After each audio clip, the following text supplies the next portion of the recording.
저출산의 원인으로 첫 번째, 완벽한 조건에 대한 강박. 사람들은 결혼과 가정에 대해 지나치게 높은 기준을 세우고 이 기준을 충족하지 못하며 시작조차 망설이는 경우가 많습니다. 라는데 AI가 거의 공무원들보다 저출산율에 대해서 더 정확하게 하네. 그렇죠? 완벽한 조건에 대한 강박. 거기에 대표적인 예가 뭐가 있습니까? 지금은 신혼부부가 그 예시지 않습니까? 결혼한 사람의 72%가 아파트에 산다니까. 영상 보시기 전에 구독, 좋아요 꼭 부탁드립니다. 안녕하십니까, 불광입니다. 9년 만에 합계 출산율 반등, 추세 이어질까? 야, 드디어 정신 차린 걸까요? 출산율 관련 워딩 중에 가장 정상적인 워딩을 보고 계십니다. 왜냐하면 보통은 출산율 반등 정책 효과 있나? 드디어 정책 효과가 빛을 보나? 여성 정책을 더 강화해야 되나? 이런 기사들만 나오고 있지 않습니까? 그런데 이거는 그냥 덤덤하게 9년 만에 합계 출산율 반등, 추세 이어질까? 라면서 그냥 있는 그대로 대답하잖아. 그리고 가장 중요한 건 출산율을 출생률이라 하는 뻘짓은 안 했다는 거죠. 그리고 저출산 관련한 뻘짓 기사들입니다. 작년 합계 출산율 0.75명, 9년 만에 반등, 저출산위원회, 인구비상대책회의. 지난해 합계 출산율은 당초 예상한 0.74명을 넘어서는 0.75명, 연간 출생아 수는 24만 명에 근접한 수치를 기록할 것으로 기대된다. 라면서 고무적인 척, 자기들의 노력이 빛을 보고 있다, 오히려 노력하는 것보다 더 성과가 나오고 있다, 이렇게 이야기하고 있지 않습니까? 정신을 못 차리고 있어. 이런 게 보통이에요. 자화자찬하는 것들이 보통이란 말입니다. 그런데 여러분들, 출산율 누가 올렸습니까? 남자들은 알잖아. 국제 결혼한 커플들이 올렸잖아. 와이프가 어려서 스치기만 해도 임신되는 국제 커플들 말이죠. 국제 결혼 덕에 12년 만에 혼인 건수를 늘었다. 10명 중 한 쌍 국결. 기사 제목만 봐도 누가 봐도 초등학생이 봐도 국제 결혼한 커플들 때문에 출산율이 반등했는 것 같지 않습니까? 근데 우리만 이렇게 느끼는 겁니다. 어이가 없네. 그리고 반등이 문제가 아니에요. 저런 거 0.03명 오른 거야. 그런 걸로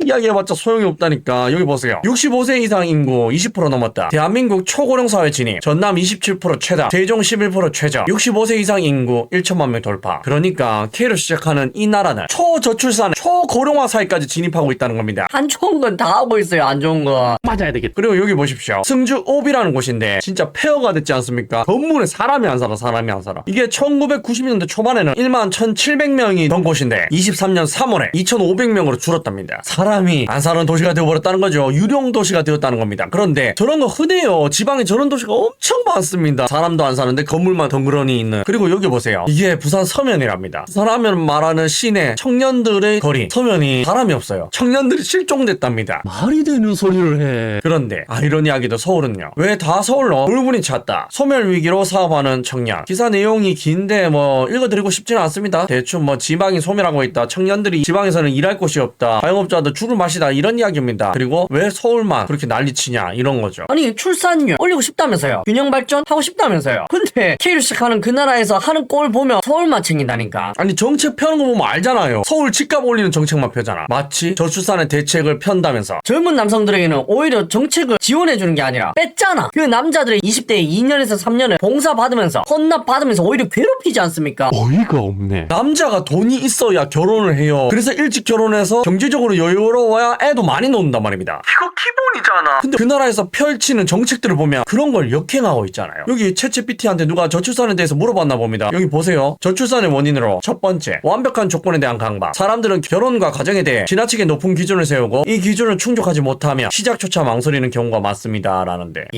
AI가 거의 공무원들보다 저출산율에 대해서 더 정확하게 하네. 그렇죠? 완벽한 조건에 대한 강박. 거기에 대표적인 예가 뭐가 있습니까? 지금은 신혼부부가 그 예시지 않습니까? 결혼한 사람의 72%가 아파트에 산다니까. 정신을 못 차리고 있어. 이게 말이 된다고 생각하십니까? 그리고 결혼식을 더 화려하게 하려고 하죠. 어떻게 해서든 돈을 더 투자하고. 아니, 결혼식에 7,200만 원 들어가는 게 이게 말이 돼요? 그리고 프로포즈는요, 브라이더 샤워는요, 말도 안 되는 것만 계속 만들어. 허영심만 찌들어가지고. 어디 뭐 호구 만났습니까? 지간 만났어요.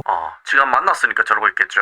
맞아야 되겠다. 두 번째, 학군에 대한 집착의 문제. 많은 부모들이 아이를 좋은 학군에 보내야 한다고 생각하지만 이는 실제로 아이의 성공이나 행복을 보장하지는 않습니다. 라는데 이것에 대해서 말씀드리고 싶지만 굉장히 드리고 싶은 말씀이 많지만 길어지기 때문에 한 단어로만 말하겠습니다. 증여세. 네 번째, 부모 역할의 본질. 부모가 해야 할 일은 단순히 돈을 많이 벌어서 아이에게 좋은 환경을 제공하는 것만이 아닙니다. 라는데 이게 핵심이잖아. 그런데 K로 시작하는 그 나라는 아이에게 좋은 것만 입히고 좋은 학원 보내고 좋은 학군지에서 학교를 학교를 보내고 좋은 것만 먹이면 그게 진짜 안 좋아한다니까. 그게 진짜 가정교육이 아닌데 말이죠. 맞아야 되겠다. 아니 자기 엄마 아빠 알기를 뭐같이 아는 애들이 얼마나 많아요. 아니 가장 기본적인 거 인간이 되는 걸 가르쳐야지. 사람이 되는 게 먼저 아닙니까? 괜히 쓰잘데기 없는 것만 가르쳐가지고 애들이 인성만 배려놓고 이러니까 인성이 배려없는 애들이 사랑을 못하고 남녀가 사랑을 못하지 않습니까? 사랑을 못하니까 저출산을 야기하는 거잖아요. 남자 알기를 호구로 무슨 자기들 지갑 정도로 아는 사람들이 굉장히 많지 않습니까? 제가 거짓말하는 겁니까? 네 번째, 물질 만능주의의 한계. 현대사회에서는 물질적인 조건이 행복을 필수 요건처럼 여기지만 실제로는 그렇지 않습니다 라는데 그렇지 않습니까? 다른 나라들은 그래도 행복의 1순위를 꼽으려면 가족을 찾는데 전 세계에서 유일하게 딱 한 군데만 오직 K로 시작하는 그 나라만 1순위로 뭘 꼽는지 아세요? 돈을 꼽아요. 가족은요? 3순위예요. 그리고 이건 거짓말이 아니라는 걸 여러분들이 더 잘 아시죠? 정신을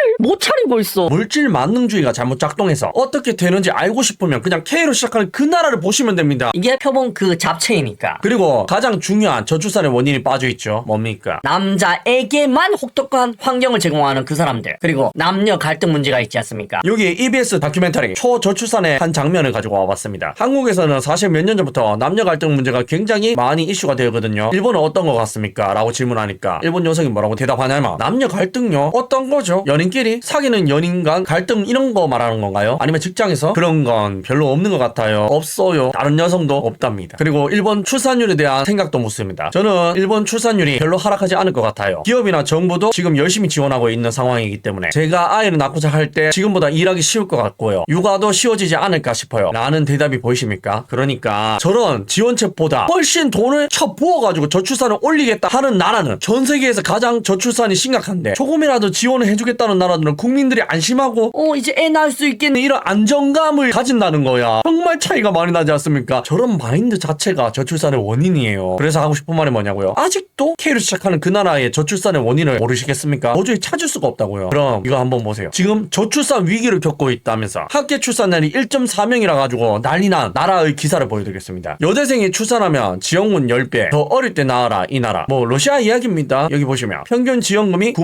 92,2루블이라네요. 하나로 128만원 정도. 그러니까 그전에는 13만원 정도 줬다는 거죠. 출산 지원금으로 말입니다. 그런데도 1.4명이에요. 1.4명. 1.4명인데도 낮다고 지금 출산 정책을 펴고 있는 거라니까. 야, 진짜 어디 나라랑 너무 비교되지 않습니까? 380조를 풀어도 나는 애 안 낳을 거야. 돈만 받아 먹을 거야. 이런 나라랑 비교하면은 너무 천사 수준이잖아. 귀엽잖아요. 그러니까 여태까지 K로 시작하는 그 나라의 정책은 반대로 하면 맞다는 거죠. 여기처럼 말입니다. 중국입니다. 백마탄 왕자님 꿈깨 중국 웹드라마 규제. 드라마 속 잘생긴 재벌남 막는다. 중국 정부 규제 칼 빼들어. 왜? 노력 없이 부자 되려는 여주인공들 때문에 중국인들이 잘못된 가치관이 심긴다는 거죠. 그것 때문에 저출산이 야기되고 있다는 거고요. 보십시오. 다른 나라들은 정확하게 저출산의 원인을 진단하고 있다니까. 그걸 해결하기 위해서 칼 빼드는 걸 또 단호하잖아. 그런데 K로 시작하는 그 나라는요 정확하게 저거 반대로 하고 있죠. 그러면서 뭐 때문에 저출산이 일어나지? 요러고 있다니까. 넌 좀 맞아야 되겠다. 그런데 아무 혜택도 안 줬는 오히려 혜택을 뺏었다. 국제결혼이 출산율 반등시키니까 우리 정책 때문에 반등하는 건가? 이러고 있다니까. 보세요. 한국 저출산 원인 중 하나는 남성 문화를 바꿔야 한다. 직장 여성의 힘겨운 삶, 낮은 남성 육아 참여율이라는데 말이 되는 소리를 해. 매번 보여드리는 거죠. 어린이집 등하원 일지입니다. 18명의 부모님들 중 맞벌이를 하는 집은 단 4군데입니다. 그 중에 한 군데도 육아휴직 중이고요. 나머지 14집은 뭐란 말입니까? 전업주부란 말이죠. 그런데 방금 기사에서는 뭐라고 했습니까? 저출산의 원인, 직장 여성들의 힘겨운 삶, 남자들의 낮은 육아 참여율. 넌 좀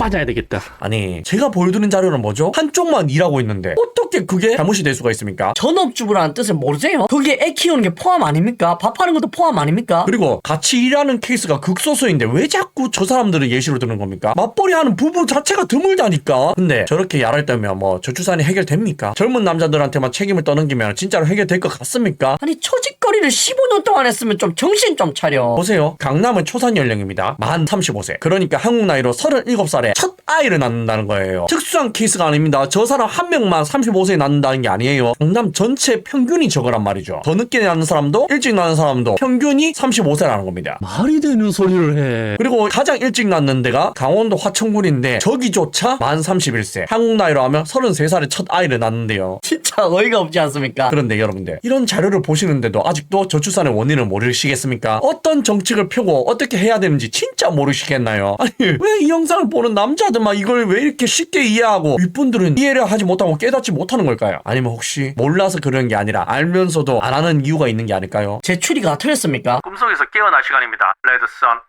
시청해주셔서 감사합니다.